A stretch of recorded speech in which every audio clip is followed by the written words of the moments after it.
my dad never, ever pushed me to play the game basketball. So, he always encouraged me to try anything else. So, I tried tennis. I was a big tennis fan when I was younger. So if I didn't play basketball, I probably would have been playing tennis. And so I did that. I did all the skateboarding and the BMX stuff. So, I tried a lot of different things growing up. So I didn't just, specialize at a young age at basketball. And so it was finally when I got to high school, I decided that I wanted to play basketball for real. And, I approached my dad, told my mom, dad, I really wanted to play and things. And so, my dad already, he pulled me aside and told me, he's all right, we really want to do this. There's only one way to do this. And he was, and so I was like, all right, Dad, so what do you want me to do? And he was like, man, you've got to get up 500 to 600 shots a day. Right. And so I was like, for real? He was like, yeah, if you really want to do this, you got to get 500 to 600 shots a day. Right. And so, looking back at it, it was like, whoa. But now and stuff, it was just, it was just a part of what we did. And so it became what we did every day, and we did it. He used to take me to the gym and we do it until I got old enough to drive. And then by the time my senior year in high school, I was driving, I was just meeting him there. And so I got a chance to meet him there. And, it was just me, him, and his boy. And so, he would just talk to me. His boy would pass to me. And I would get my 500 up daily. And so, for me, it was just something that became automatic after a while. And in high school, and it benefited. So I got a chance to become, All-American in high school. I got a chance to, get invited to the Nike 100. And, that was, for me, I ain't never really been outside Texas playing when I was, at that time. And so I didn't really go to none of the AAU tournaments and stuff. I would play locally, but I always had to go to summer school. My mom was always big on my education. So I always had to go to summer school and do summer school. So I always missed the national tournaments. And so all my boys I would see the videotapes of it. And then I would hear about all these players, Kevin Garnett, Paul Pierce, Vince Carter. Those are all in my era. And so I would hear about him and I would kind of see him on video and stuff like that. And it would burn at me. I couldn't go.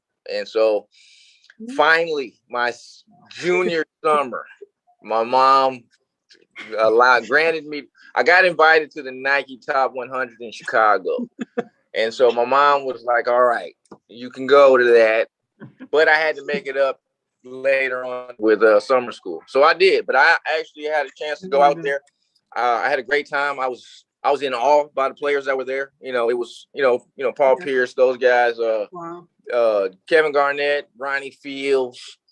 It was some serious ball. Shea Cotton, all those guys and stuff, man. A lot of people forgotten, but that was like serious ball players then. And those guys had national notoriety. I was a kid from Texas. Of course, I was Iceman's son, so everybody look at him, man. That's Ice's son. And so I had to really go out there and prove myself. I went out there and spent a week out there, and I thought I proved myself. And then Coach Steve Smith from Oak Hill Academy called me when I got home and asked me to come to Oak Hill, and I signed everything, got my stuff ready. And my high school coach, I remember playing it. I wanted to go to a football game before I left and see, to say bye to everybody. And I went to the football game, and man, the whole crowd and my coach, everybody cried, and man, they made this whole spectacle. So I ended up changing my mind. I don't know, looking back at it, I don't know if that was the greatest decision, but I ended up changing my mind and staying. And I stayed and finished my senior year. I was signed, sealed, delivered to go to Oak Hill Academy. And then I decided to change my mind and stayed home. And ended up having, a good senior season. I ended up falling short on my SAT scores. So, I had a lot of schools on me. And then, once they found out you wasn't making it, and then it was just mainly junior colleges. And I had two Division I schools that was going to prop me. And it was Cincinnati and Arizona State. And so I took my visits to Cincinnati and Arizona State.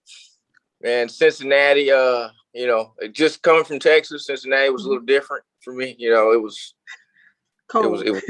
It was cold. It was just the atmosphere was a little different, man. I ain't gonna say real ghetto, but it was something I really wasn't used to. Right. And so I got a little nervous. I was there for a couple of days, and then Coach Huggins had me lifting weights on my visit. So, they was really big on that, and, lifting weights and things. And so that wasn't really my thing. And they had me there.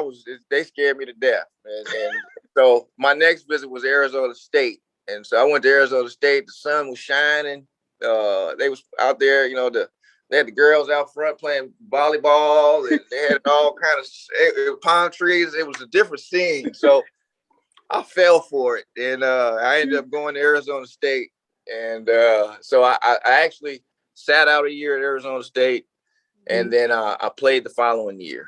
And then our coach, which was Bill Frieder at the time, he got replaced by Coach Newman.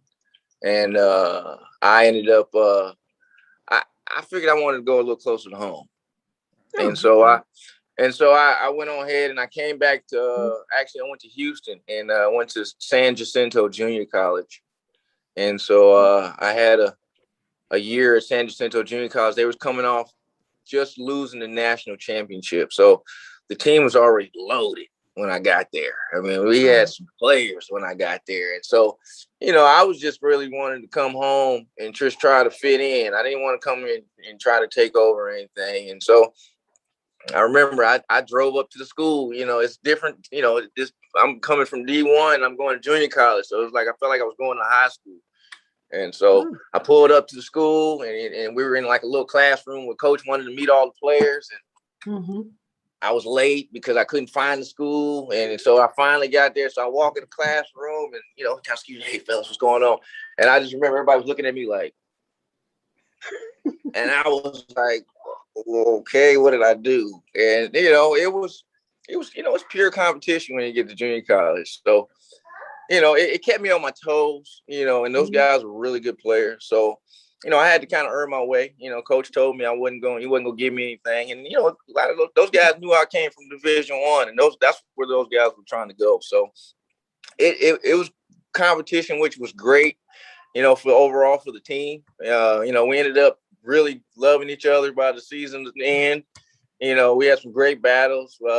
Unfortunately, we fell short of the national championship that year, and then Clyde got the job at the University of Houston, and most of my guys in junior college were pretty much signed and knew where they were going. So I was like, me and two other guys were undecided, and so I finally, Clyde came and reached out, and he got that job, and so I just drove down the street. It was 30 minutes down the street, so I drove down the street and went down there to visit Clyde. And, for me, it was just an honor for, Clyde to hit me up and want me to come down. And so I went down there. He showed me the facilities and everything. He was like, ball's going to be in your hands, son. And I was like, that's all you got to say. And so, it was done deal. I didn't even consider anything else after that. And it was in a conference. We were in Conference USA, which was, had Louisville, Cincinnati, Paul. They had some really good schools in there and stuff. So for me, that was it. And so I signed and went to Houston. That first year, everybody was super duper excited because Clyde, he was fresh from playing for the Rockets. He just got there. So, the atmosphere was electric just, when we started the season. And, I vibed off of it. I enjoyed it. Clyde brought everybody back. Keem came back. Big E came back. Guy V. Lewis came back. Before he passed and things. So Clyde brought everybody out. So for me, that was just gave me chills. And and then Houston, it was where most of the NBA players lived at in the summer. And so you had all your favorite ball players, your Sam Cassell, Nick Van Exel, and Shaq had a place out there. You had Sean Kemp. And so, you had so many guys out there that had a place to run. It's just, top notch. And so I love the whole atmosphere. And so Big Moses Malone, before he passed and stuff, Big Moses, when he was there, he brought me in. And, he said, G, you with me. And so, I got a chance to play on the Pro-Am teams. I got a chance to get on the floor at the Fundy.